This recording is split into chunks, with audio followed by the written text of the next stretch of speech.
Assalamualaikum warahmatullahi wabarakatuh.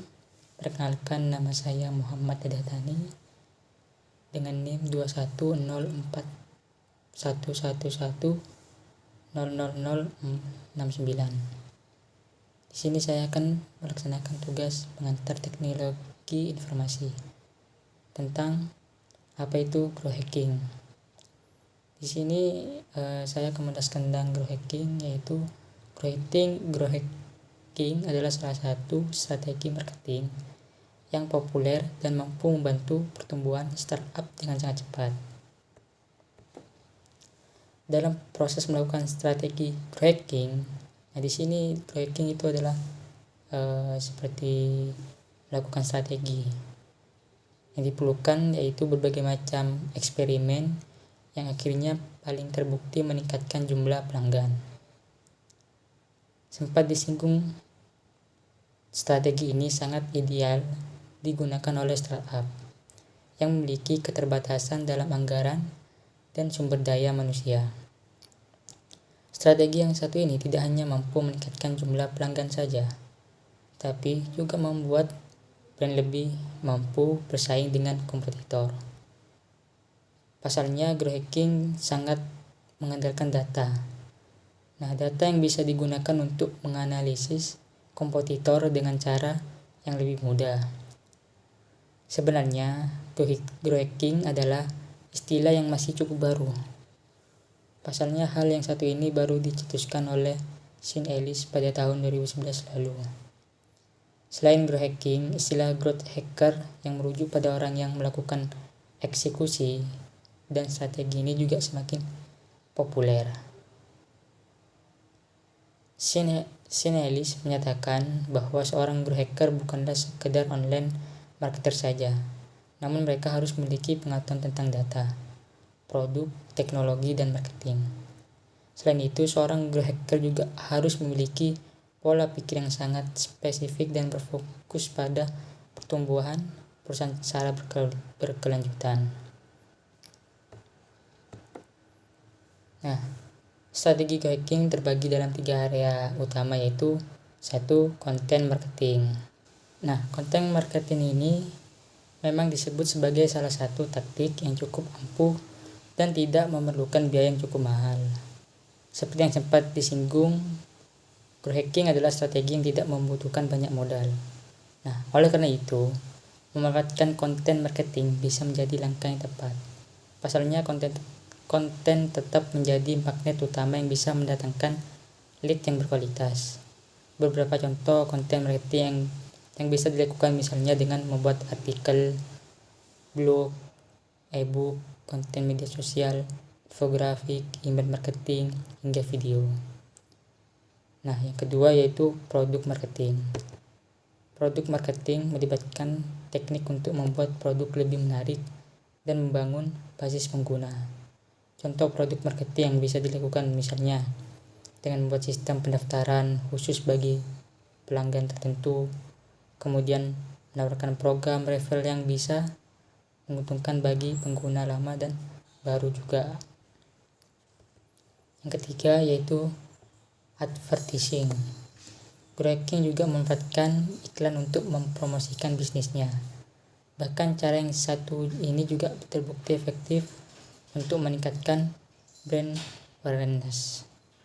Salah satu cara terbaik untuk mempromosikan brand adalah dengan menggunakan pay-per-click. Nah, ketiga strategi tersebut dilakukan dengan melakukan tahap AAARRR atau activation, retention, revenue, dan referral. Nah, kemudian growth hack ini berbeda dengan marketing biasa pada umumnya. Ada 4 hal yang membedakan growth hack dengan marketing. Adapun keempat hal tersebut adalah people, approach, channel, and process. Yang pertama yaitu people. Keputusan yang diambil pada tradisional marketing umumnya diambil berdasarkan opini.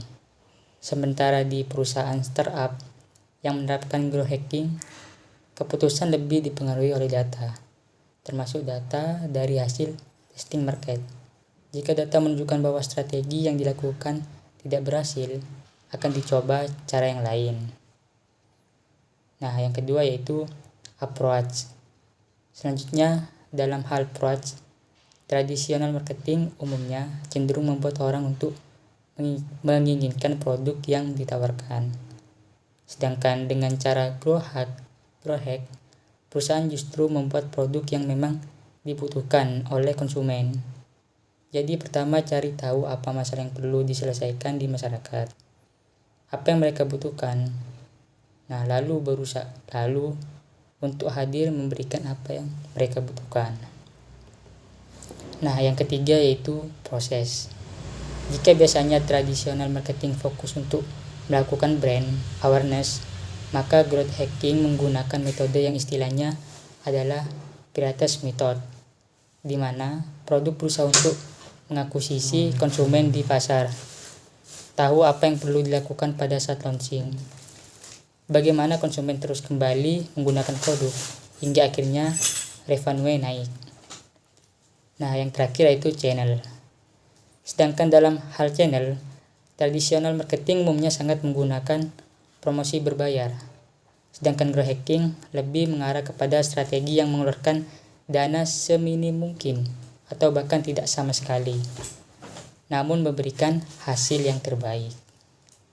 Ya, yang berikutnya yaitu cara menerapkan strategi growth hacking ini. Yang pertama, membuat daftar email sebelum acara peluncuran produk. Nah, di sini kenapa membuat daftar email sebelum acara peluncuran produk? Agar para pembeli atau para konsumen itu tahu bahwa akan ada produk yang ingin diluncurkan. Kemudian yaitu memanfaatkan program referral. Yang ketiga, melakukan kolaborasi dengan brand lain. Nah, maksud dengan melakukan kolaborasi dengan brand lain agar produk yang diluncurkan itu dapat berkembang dengan pesat, khususnya bagi para konsumen yang membutuhkan brand atau barang tersebut. Yang keempat yaitu membangun komunitas. Yang kelima, melakukan kerjasama dengan influencer agar barang yang ingin diluncurkan dapat tersebar luas oleh bantuan kerjasama dengan influencer ini.